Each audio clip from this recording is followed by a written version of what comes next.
Well, it is lunchtime in the daytime office, and Chris is going to help me today because he is always telling stories about how great you are on the grill. I love to grill. I don't know how great I am, but I love to grill. I really do. I'm nervous about grilling. I never grill. I always do the stuff on the inside and then wait for my husband to get home. You do all the sides and all that. Yes, but I want to learn because it'd be nice to be able to start the meat if he's not home. If he's not there, you can get the meal going. Right. Yeah. And you're so good at it because I've had your cooking when you've been grilling.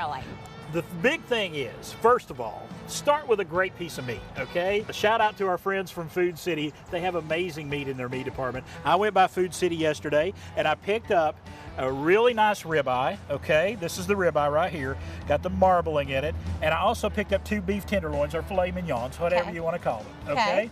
Now, I have seasoned these. I put some salt on them. I put some pepper on them. That's really all you need. I mean, a lot of people marinate. You can marinate them if you think you have a piece of meat that may be like a different cut that is a little tougher. You can marinate them. They have some great marinades at Food City as well. But I just like salt and pepper. So it's what we're going to do, okay? First of all, I'm going to go on with this ribeye because it's a little bigger piece of meat. And another little trick, Amy, to learn is to only cook with direct heat on one side of your grill. Because we're going to talk about the rule of threes today. 3 minutes on each side in direct heat, 3 minutes on each side in indirect heat, and then you take them out and let them rest for 3 minutes before you serve them. And you're done. And you're done. That little amount of time. It should be. Okay. Yeah, but you can eyeball it and make sure. You know, if you want it a little more well done, we're talking about a medium rare steak here. Okay. If you want it medium, go about 4 minutes. Okay. Okay. Perfect. So we're going to go on with this ribeye first. Okay. Well, I like the sound of that. And then we're going to go on with these fillets right here. Okay. Now, shut the door. Now, what do you have the heat on? I have this set to 450 degrees, okay? Okay. And we'll show that in a little bit, but 450 to 500 is a good median temperature to keep it at. Depending on how, you don't want to get it much over 500 because you'll put too much sear and the outside will get too crunchy on you too quick. Okay. Is the easiest way to describe it. Got it. So we're going to go 3 minutes here. All right, Amy, it's been 3 minutes, the magic of television, okay? It's been 3 minutes. So here's a quick tip too. I just dropped my fork, okay? I'll never use a fork to turn the meat with. I always use a pair of tongs, okay? Ooh, look at your grill marks. Yeah, so we're going to go back on the exact same way we went on there. So the grill marks are all the same on both sides. But when we do go to the indirect heat, we're going to move them over here and change up the grill marks just a little bit. Okay, so 3 minutes on this side again. 3 minutes on this side. Tick, tick. All right, Amy, we've had another 3 minutes here on this side. So what I'm going to do now is I'm going to take them. I'm going to slide them over here in the indirect heat, but I'm going to turn them just slightly, okay? So they get another grill pattern on them. Okay. So there we go. So they're still going to cook. They're still going to cook over here, and I'm going to cut this heat way down. In fact, I may just turn it off. Okay.